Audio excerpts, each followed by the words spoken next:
Did you know that over 12,000 cases of cervical cancer are expected to be diagnosed in the U.S. this year? Worldwide, more than 500,000 women will be diagnosed.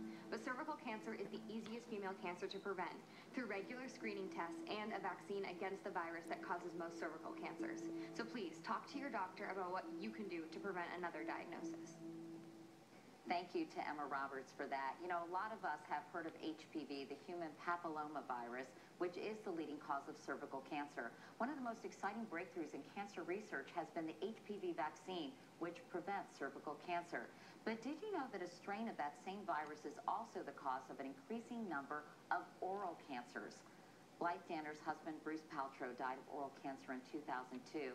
Blythe is here along with Dr. Marshall Posner, as head and neck oncologist from Mount Sinai here in New York. Thank you both so much for being with you. Appreciate it.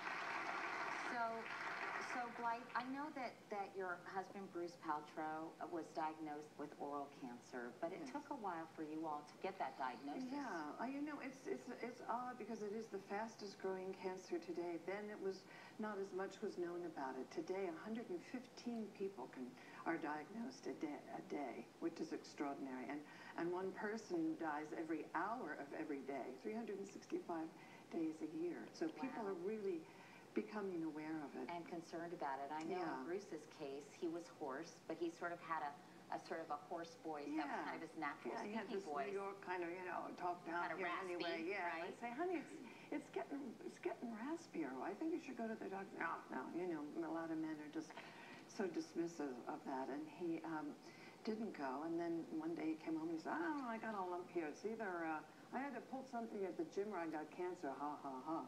And sadly, you know, because he was a big joker, and it was a cancer. Dr. Posner, how do people get oral cancer? Well, there are two major causes. One is environmental, which is mainly tobacco and alcohol. And then the second major cause is this virus, human papillomavirus, that has now exceeded in terms of oral cancer the number of cases, for example, of cervical cancer in the United States. And, you know, this is not, you know, necessarily daytime television fare, but it's being spread through oral sex. Yeah, I mean, I think the reason we encourage prepubescent boys as well as girls to get the Gardasil inoculation is because a lot of young people are thinking, oh, it's not really sex, you know, oral sex, but it clearly is the reason it has just grown. And this is a particular strain of HPV. It's HPV 16, right, Dr. Posner? That's correct. Cervical cancer is caused by HPV 16 and 18 primarily. There are other strains of HPV that will cause both oral cancer and cervical cancer, but HPV 16 causes over 90% of it. So I understand that only 30% of girls and 2% of boys have gotten the HPV vaccine. Why is that so low? Well, I think there's a number of people who feel this vaccine has moral implications. And I think that's unfortunate because it's really here to prevent a disease that is not necessarily something that travels with morality. It's a series of 3 shots, and you have to get it by the time you're how old? Well, they like you to start when you're about 12, and the peak age is about 24 when you would stop doing the vaccination. A lot of parents are very wary of it. You know, you look back to the polio vaccine, so many people were afraid of that because there were some reactions, some negative reactions, but, you know, proportionately it was so much more important to prevent polio, and we've eradicated it. This is one of the safest vaccines. When you compare it to people who weren't vaccinated, the side effects are very, very minimal. It's very much like the hepatitis B vaccine.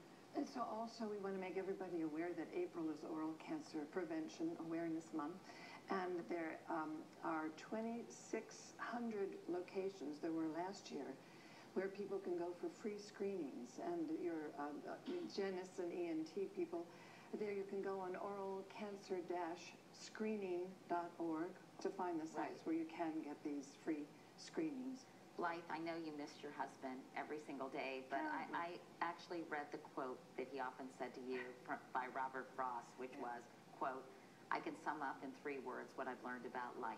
It goes on. Yeah. He always, he wouldn't want any of us to. We miss him so much. He was the heart of our family, but he would want us to carry on and, you know, do work for the Oral Cancer Foundation and oral cancer in general.